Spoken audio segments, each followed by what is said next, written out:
নমস্কার বন্ধুরা, আমার আজকের রেসিপি হচ্ছে কাঁচা আমের একটি রেসিপি যার নাম হলো আমঝোল। খুব সহজে খুব অল্প সময়ে এই রেসিপিটা খুব তাড়াতাড়ি হয়ে যায়। আর এতে খুব বেশি কিছু লাগে না, সামান্য 2 কি 3টি মাত্র উপকরণ লাগে। তো দেখে নেওয়া যাক আমঝোলের রেসিপি। আর এই গরমে আমঝোলটা মুখের রুচি ফেরাতে এবং শরীর ঠান্ডা রাখতেও কিন্তু ভীষণ উপকারী। তো দেখো আমি এখানে 2টো আম নিয়ে নিয়েছি। আমটাই কিন্তু লম্বা লম্বা টুকরো করে কেটে নিলাম। এখানে আমার আমটা একদমই নরম আম। তোমরা যদি আটিয়ালা শক্ত আমও হয়ে যায় তাহলেও কোনো অসুবিধা নেই। তো দেখো এখানে এই আমটা নিয়ে নেওয়ার পর আমটা লম্বা লম্বা করে টুকরো করে কেটে নিয়েছি। তার মধ্যে থেকে যে ভিতরের যে শাঁসটা বা আটিটা যেটা বলে, অনেকে কুশি বলে, সেটাকে আমি বেছে ফেলে দিলাম। এখানে তোমরা আমটার কিন্তু খোসা ছাড়িয়েও ব্যবহার করতে পারো বা খোসা সমেতও ব্যবহার করতে পারো। আমি এখানে আমটা খোসা ছাড়াইনি, খোসা সমেতই ব্যবহার করেছি।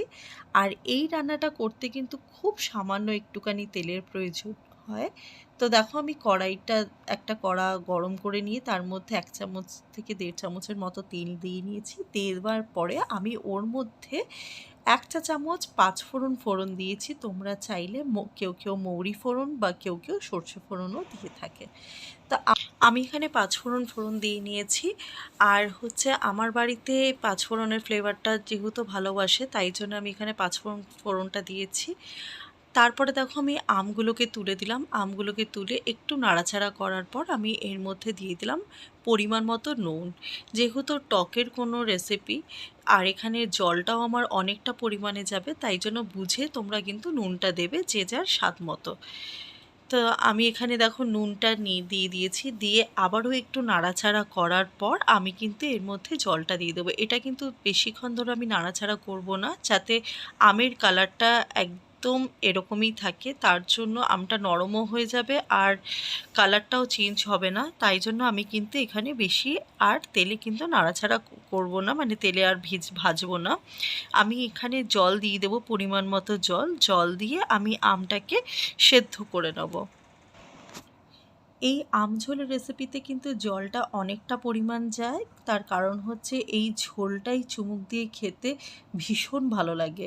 তাই এখানে দেখো আমি কিন্তু জলটা অনেকটাই দিয়ে দিলাম। দিয়ে এবারে আমি এই আমঝোলটাকে জলটাকে ভালো করে ফুটিয়ে নেব। ফুটিয়ে নেবার মাধ্যমে আমগুলো কিন্তু আমার নরম হয়ে আসবে।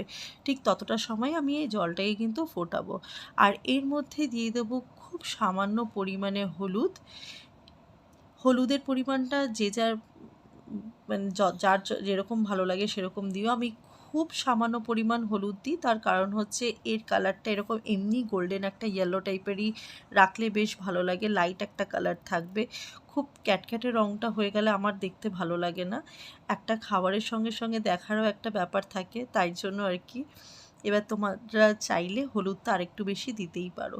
কেউ কেউ আবার হলুদ দেয়ও না, এই আমঝোলে সাদা টাইপের ঝোলটা করে, বাট আমি একটু হলুদ দিই। এবার দেখো আমার ঝোলটা ফুটে এসেছে আর আমটাও কিন্তু পুরোপুরি নরম হয়ে গেছে। আর আমের দেখো কালারটা কিন্তু আমি যেটা চেয়েছিলাম সেরকমই রয়েছে। আমের কালারটা কিন্তু খুব বেশি চেঞ্জ হয়নি। আর এখানে কিন্তু আমার বাড়িতে নকুলদানাটা অনেকটা জমেছিল বলে আমি এখানে নকুলদানা দিলাম। তোমরা এখানে চিনির ব্যবহার করতে পারো। আর যে যার স্বাদ মতো মিষ্টিটা দেবে। আমি একটু টক মিষ্টি পছন্দ করি স্বাদ, তাই জন্য আমি এখানে কিন্তু নকুলদানা দিয়েছি। তারপরেও আমি 3 চামচের মতো আরও চিনিটা দেব। তো এখানে যদি তোমরা চাও যে তোমাদের মনে হয় যে না আমাদের মিষ্টিটা কম থাকবে, টকের পরিমাণটা বেশি থাকবে, তাহলে তোমরা চিনিটা সেই মাপ বুঝে দিও, তোমাদের স্বাদ মতো মিষ্টিটা দিও।